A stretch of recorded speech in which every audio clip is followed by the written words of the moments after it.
Thank you for tuning in today. Let me come into your home or through your phone, and we are talking about having a greater faith.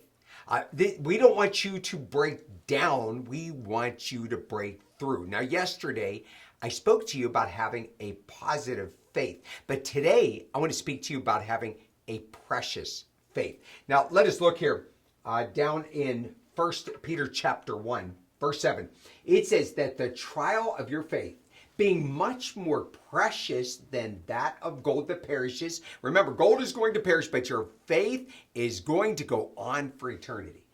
He says, though your faith may be tried with fire, that it's going to be found unto the praise and honor and glory at the appearing of the Lord Jesus Christ. I like that.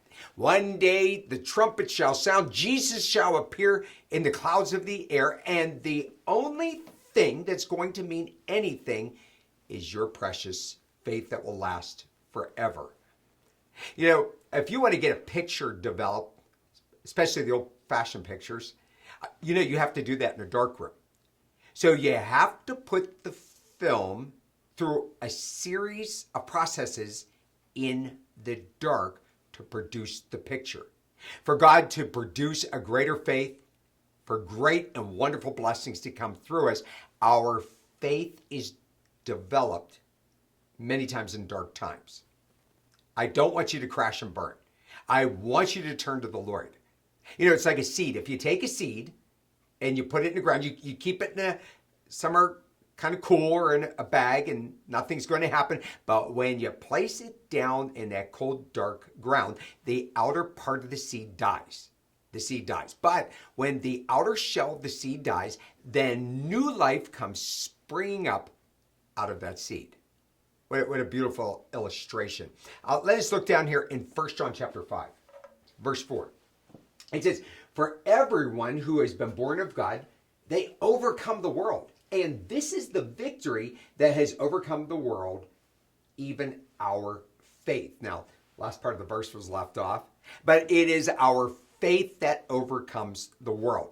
This is what I want you to do. If you're going through a real hard time right now, I want you to ask God to show you opportunities of things that you could do. And especially when it comes to doing things for others. I love the story of Mayor LaGuardia. Yes, the airport up there in New York was named after him. So he was the mayor during the Great Depression. So he was doing night court one time and all these people came in. Well, here was a store owner and he had this little old lady, a grandma, who stole a loaf of bread. And he wanted her charged and set as an example for all these other people stealing food from his store. So the judge asked her, why did you steal the loaf of bread? And she said, well, my daughter's husband ran off on her and her and the children were hungry. And that's why I did it. Well, the judge knew he had to do something. So Mayor LaGuardia told her that she was going to be fined $10, which was a lot of money then. Then he pulled the $10 out of his own wallet and handed it over. And then he said, and everyone in this courtroom is going to be fined 50 cents because of a grandmother that has to live in a city that she has to steal bread to feed her grandchildren. And then once they collect up that money, he handed all that money over to the lady. Listen, you want to take the opportunity in the midst of a trial to do things for others, to honor and glorify God, in which one day that you're going to be recognized and rewarded for doing. We've started our food pantry. And our church is so unbelievably generous, but just yesterday alone, there was about 100 families that they gave food to. When you're going somewhere to get food and you don't know what's going to be in that bag, you need that food. Thank God for people who are going through great trials themselves that they would do that.